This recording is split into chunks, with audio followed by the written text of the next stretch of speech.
ሰላም ጤና ይስጥልኝ ጉድ የቻናሌ ቤተሰቦች አድማጭ ተከታታዮች ዛሬ መጋቢት 18 ቀን 2018 ዓ.ም የዕለቱን አዳዲስ መረጃዎችን ይዤላችሁ መጥቻለሁ። ከዛ በፊት ግን ዋናዎቹን ላስደምጣችሁ። በሰሜን ሸዋ ዞን ሜዳ ወረሞ ወረዳ አላባ ቢራባ ቀበሌ ላይ ተከማችቶ የነበረው ጽንፈኛ ስብስብ ላይ እርምጃ እንደተወሰደበት መረጃዎች ወጥተዋል። እንዲሁም መነሻውን አማራ ክልል በማድረግ ወደ አዲስ አበባ ገብቶ ለሽብር ዓላማ ሊውል የነበር ህገወጥ የጦር መሳሪያ በቁጥጥር ስር መዋሉም ተሰምቷል ማለት ነው። መከላከያ ሰራዊት በቅርቡ ወደ ትግራይ ክልል እንደሚገባም አሳውቋል። ሌሎች ዝርዝር መረጃዎችም አሉኝ አብረን የምናያቸው ነው የሚሆነው። ወደ ዝርዝር መረጃው እናልፋለን። አብራችን ቆዩ። በአማራ ክልል አስተማማኝ ሰላምና መረጋጋት እየሰፈነ ነው ሲሉ ምክትል ጠቅላይ ሚኒስትር ተመስገን ጥሩነህ ተናግረዋል። የአማራ ክልል ሰላምና መረጋጋት ከጊዜ ወደ ጊዜ ከፍተኛ መሻሻል እያሳየ እንደሚገኝ ምክትል ጠቅላይ ሚኒስትር ተመስገን ጥሩነህ ገለጹ። ምክትል ጠቅላይ ሚኒስትር ተመስገን ጥሩነህ በአማራ ክልል ያለውን ወቅታዊ የጸጥታ ሁኔታ በተመለከተ ማብራሪያ ሰጥተዋል። ማብራሪያቸው በክልሉ ሰላምና መረጋጋት ከጊዜ ወደ ጊዜ ከፍተኛ መሻሻል እያሳየ መሆኑንም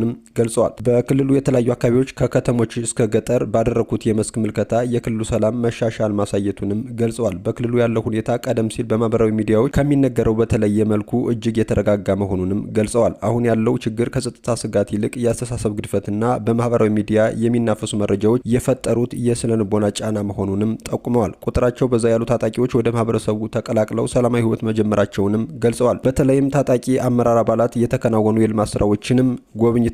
በዚህ ታጣቂዎቹ የልማት ስራዎች የመደገፍ ተነሳሽነት እንደፈጠረላቸው ነው የተናገሩት። በአሁኑ ወቅት በክልሉ እጅግ የሚያስደንቁ የልማት ስራዎች እየተከናወኑ መሆኑንም አብራርተው የክልሉ መንግስትና የጸጥታ ኃይሉ ከመቼውም ጊዜ በላይ እየተጠናከሩ መምጣታቸውንም አክለዋል። አዊ ዞን ለማተራመስ በእነ ዘመነ ካሴና አስረስ ማረ ተልኮ ወደ እንጅባራ ሊገባ የነበረ ብሬንና የነፍስ ወከፍ መሳሪያዎች በቁጥጥር ስር መዋላቸውም በተመሳሳይ መልኩ ተሰምቷል። በቁጥጥር ስር የዋሉ የጦር መሳሪያዎችም አንድ ብሬን መሳሪያ፣ 4 ክላሽንኮቭ ጠመንጃና ከ133 የብሬን ጥይት፣ 427 የክላሽ ጥይቶች፣ 7 የክላሽ ካዘናዎችና አንድ ባለመቶ የብሬን ሸንሸል መሆኑንም መረጃዎቻችን ይጠቁማሉ።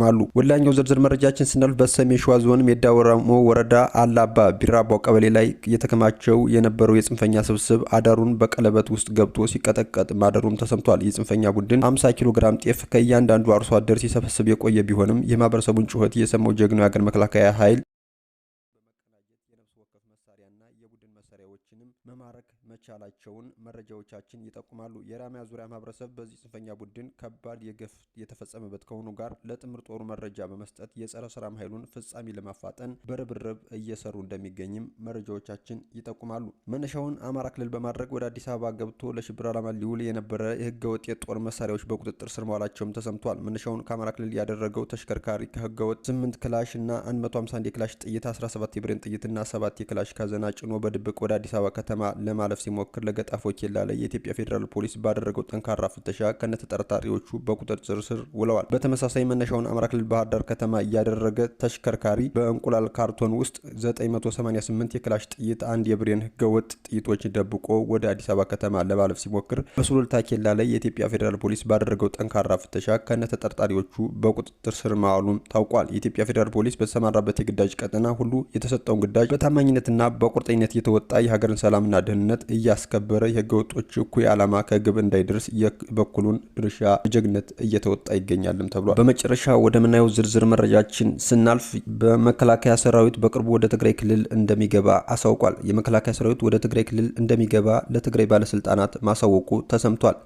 አፍሪካን ኮንፊዴንሻል ለጉዳዩ ቅርበት አላቸው ምንጮች ካሉኝ ሲል ባወጣው ዘገባ የፌዴራል መንግስት በትግራይ ያሉ የመከላከያ ካምፖችን ለመቆጣጠር ሰራዊቱን ወደ ክልሉ እንደሚያሰማራ ለክልሉ ኃላፊዎች አሳውቋል ብሏል። ይህ እርምጃ የአፍሪካን ቀንድ ትኩሳት ሊያቀጣጥለው ይችላል የሚል ስጋትም አጭሯል። የጸጥታና ደህንነት ጉዳዮች ላይ ትኩረቱን አድርጎ ዘገባዎቹን የሚያወጣው አፍሪካን ኮንፊዴንሻል ድረገጽ የውስጥ አዋቂ ምንጮች ነገሩኝ ሲልም ያወጣው መረጃ ከዚህ ቀደም የትግራይ ጊዜያዊ መንግስት እንዲሁም ህጋዊ ህወሓት ከሰጡት ማሳሰቢያ ጋር የሚጋጭ ነው። ከዚህ ቀደም መከላከያ ወደ ትግራይ ሊገባ ነው የሚል መረጃ መሰራጨቱን ተከትሎ የትግራይ እና ህወሓት በጉዳዩ ላይ ምንም አይነት መረጃ እንደሌላቸው ተናግረው ነበር። አፍሪካን ኮንፊዴንሻል በዚህ ዘገባው ግን ማዕከላዊ መንግስቱ ሰራዊቱን ወደ ትግራይ ለማስገባት ለትግራይ አመራሮች ማሳወቁን የሚገልጽ ነው። ባለፈው ሳምንት አጋማሽ የወጣውና እምብዛም ትኩረት ያልተሰጠው ይህ የአፍሪካ ኮንፊዴንሻል ዘገባ በሰሜን ኢትዮጵያ የተፈጠረውን ወታደራዊና ፖለቲካዊ ትኩሳት ምን ደረጃ ላይ እንደሚገኝ በግልጽ ያመላክታል ሆኗል። ዘገባው ጄኔራል ጻድቃን ገብረትንሳኤ ህወሓትን በአጭር ጊዜና በትንሽ ኪሳራ ማስወገድ ይቻላል የሚል ግምገማ እንዳቀረቡ የገለጸ ሲሆን ዓለም ትኩረቱን በመካከለኛው ምስራቅ ትኩሳት ላይ ባደረገበት በዚህ ወቅት የፌዴራል መንግስት ከፍተኛ ቁጥር ያለው ኃይሉንና ከባባድ የጦር መሳሪያዎችን